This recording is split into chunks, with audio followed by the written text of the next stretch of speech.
guider les élèves jusqu'à votre cours Moodle. Alors comment est-ce qu'on peut guider un élève pour qu'il aille jusqu'à votre cours? Eh bien, trois options. La première, qui est à mon avis la moins bonne, c'est de naviguer dans l'arborescence.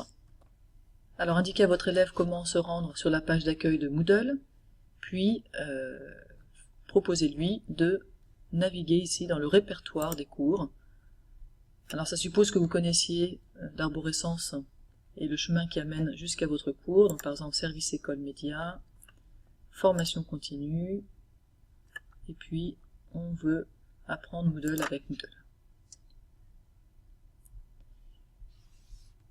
Vous voyez que ce n'est pas une très bonne solution puisqu'il faut donc connaître le chemin de votre cours et indiquer clairement ce chemin aux élèves.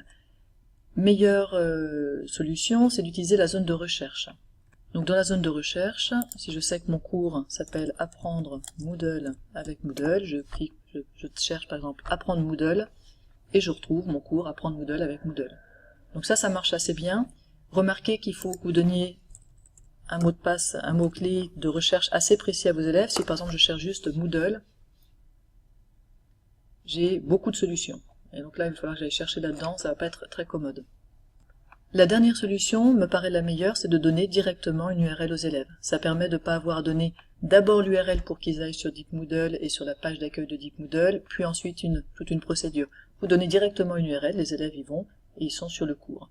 Alors, moyennant peut-être qu'ils se connectent, mais en tout cas ils sont sur votre cours. Le problème de donner une URL, c'est que l'URL d'un cours Moodle, ça ressemble à ça. Ce sera toujours de la même forme avec icp.ge/ch/deep/moodle/course/view.php, id égale, il n'y a que ça qui change, et ça dépend, c'est l'identifiant en fait de votre cours. Mais il y a une solution pour ne pas donner une URL aussi compliquée aux élèves, c'est d'utiliser un raccourcisseur d'URL. Alors par exemple Tiny, qui est un service en ligne, fait ça. Sur Tiny, vous allez définir une URL raccourcie. Quand on clique sur cette URL raccourcie, quand on écrit cette URL raccourcie dans la barre d'adresse, ça renvoie sur Tiny qui reconnaît ce lien et qui sait qu'il doit renvoyer l'internaute sur ce lien plus long.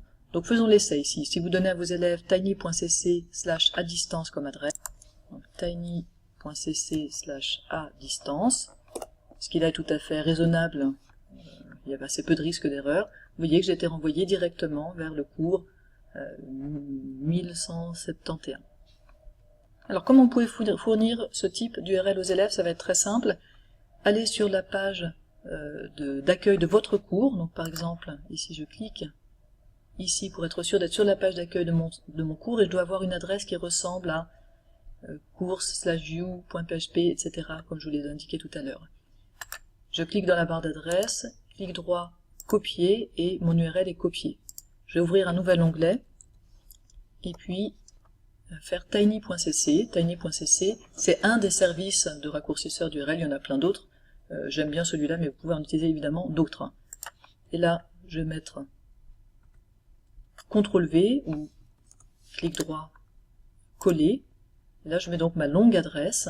Ici, je vais choisir mon lien, ce sera de la forme tiny.cc/quelque chose, mon lien court, celui que je vais donner aux élèves. Alors par exemple,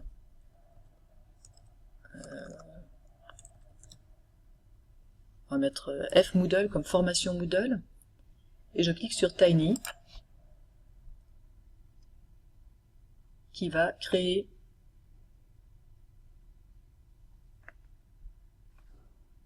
mon adresse raccourcie. Donc voilà, maintenant si je donne aux élèves tiny.cc/fmoodle, ils sont redirigés vers la page d'accueil de mon cours.